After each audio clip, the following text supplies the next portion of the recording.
Doctor صاحب پہلے تو آپ اس کا جواب دے رہے ہیں. دیکھیں، ایک تو انہوں نے بڑی زبردست بات کی ہے، یہ ہماری پارٹی کا انٹرنل معاملہ، اور میں خود بھی سمجھتا ہوں کہ اسے میڈیا پہ ڈسکس کرنے کی ضرورت نہیں ہے، اس میں بھی کوئی شک و شبہ نہیں. پبلک ڈومین میں آ چکا ہے نا. لیکن حامد خان صاحب ہمارے فاؤنڈنگ ممبر ہیں، اور جس طرح انہیں شو کاز نوٹس بھی دیا گیا ہے، سسپینڈ کی گئی ہے، کوئی ہمیشہ کے لیے انہیں ہٹایا نہیں گیا، اور اس میں بھی کوئی دو رائے نہیں کہ ہر جماعت کی جو بیک بون ہے اس کے پارٹی ورکر ہیں. اور حامد خان صاحب جیسے کہہ رہے تھے ان کی ایک اسٹرگل رہی ہے پارٹی کے لیے، ٹھیک ہے، لیکن آج اگر انہوں نے پارٹی کے مجھے نہیں اندازہ کہ انہوں نے کس وجہ سے انہیں نوٹس کیا، چونکہ آپ کو پتہ ہی ابھی گورنمنٹ میں ذمہ داری ہیں اور میں ایسا پارٹی کے معاملات کو دیکھ نہیں رہا، لیکن سیکرٹری جنرل جو ہیں عامر کیانی صاحب، وہ بھی تقریباً 22 سال سے ہی اس پارٹی کا حصہ ہیں. تو انہوں نے اگر انہیں کوئی نوٹس دیا ہے تو ضرور کوئی بات ایسی ہوئی. اختلاف رائے اور انڈیپینڈنٹ اوپینین عام طور پر پارٹی لیڈرز ہوتے ہیں ان کو پسند نہیں آتی، اسی لیے میں نے کہا مجھے اندازہ نہیں کس کانٹیکس میں انہیں نوٹس دیا گیا. اگر مجھے پتا ہوتا تو میں ضرور روشنی ڈالتا کہ اس میں کیا بات انہوں نے. ہمارے آج پارٹیسپینٹس میں لکیلی ناز بھی ہیں، تو ناز سے ہم اس پہ رائے لے سکتے ہیں کہ ان کو تو پی ٹی آئی کے متعلق بہت انسائڈ آؤٹ انفارمیشن ہے، تو شاید بہت اچھی اور مؤثر رائے دے سکتی ہیں. آپ ناز بتائیں گے؟ بسم اللہ الرحمن الرحیم. دیکھیے، پہلے تو حامد خان صاحب خود بھی سمجھتے ہیں کہ اس بات کے اوپر وہ نہیں چاہتے کہ کوئی ڈیبیٹ ہو، لیکن بیکاز میرا تعلق پی ٹی آئی سے بہت عرصہ رہا ہے، اور میں نے پی ٹی آئی کی جو کانسٹیٹیوشن ریویو کمیٹی ہے اس کی بھی میں ممبر تھی، تو جو last constitution P T I کا بنا تھا.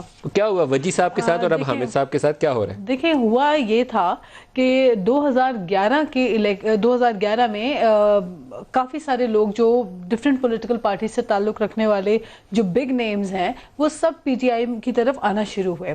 اور مجھے یاد ہے کہ کراچی میں ایک وقت تھا، تو جو آج کی جو پی ٹی آئی آپ کو نظر آتی ہے، وہ لوگ جو الیکٹیبلز ہیں انہوں نے جب آنا شروع کیا تو وہ ہم سے کراچی میں آ کے ہم سے ملاقاتیں بھی کرتے تھے. اس میں فوزیہ قصوری صاحبہ سے اور میں بھی ہوتی تھی، اور ساتھ میں مختلف ہماری پارٹی کی سندھ کی لیڈرشپ ہوتی تھی، اور وہ ہم سے ملتے تھے اور بڑا پی ٹی آئی کے بارے میں جاننے کی کوشش کرتے تھے اور انٹرسٹ دکھاتے تھے کہ پی ٹی آئی کی طرف ان کا رجحان بڑھ رہا ہے. اینڈ سلولی گریجولی وہ آتے گئے اور آ کر انہوں نے اوپر سے پوری پارٹی پہ قبضہ کر دیا.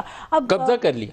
جی بالکل. I want be wrong because ایک پیرالل جو ہے نا پارٹی چلتی گئی، پیرالل جو ہے تنظیمیں بنتی گئیں. اگر ایک گروپ کی ایک تنظیم چلا رہا ہے گروپ، تو دوسرا گروپ اس سے نہیں بنے گا، اور آپس میں اختلافات اس حد تک ہوں گے کہ کارکنوں میں بھی ایک نیگیٹو جو ہے نا آپس میں ایک دوسرے کے لیے سینٹیمنٹس پیدا ہونا شروع ہو گئے. وجی صاحب کو اور حامد صاحب کو کس نے سائیڈ لائن کیا؟ اور ہر پارٹی کے ہر میٹنگز کے اندر، ہر کنونشنز کے اندر خان صاحب کو آ کے کہنا پڑتا تھا کہ جی انسان کو باڈی میں نئے بلڈ کی ضرورت پڑتی ہے، تو جو نئے لوگ آ رہے ہیں ان کو آپ ایکسیپٹ کریں اور ٹالریٹ کریں. اور پھر نظریاتی اور الیکٹیبلز کی جو جنگ ہے وہ سٹارٹ ہو گئی تھی.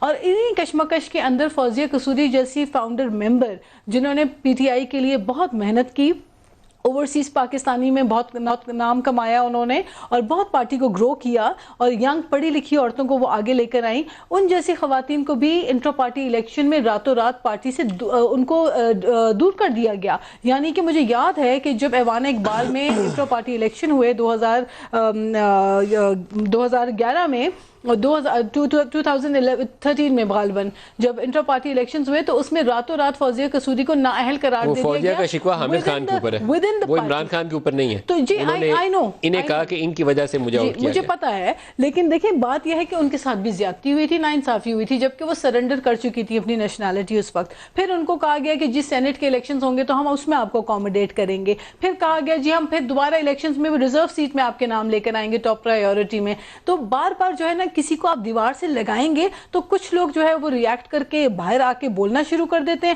اور کچھ لوگ ایسے حامد خان صاحب کی طرح جو ہے وہ کہتے ہیں کہ جی ہم اٹل رہیں گے، ہم نے کہیں نہیں جانا. تو آئی تھنک یہ پرسن ٹو پرسن ویری کرتا ہے.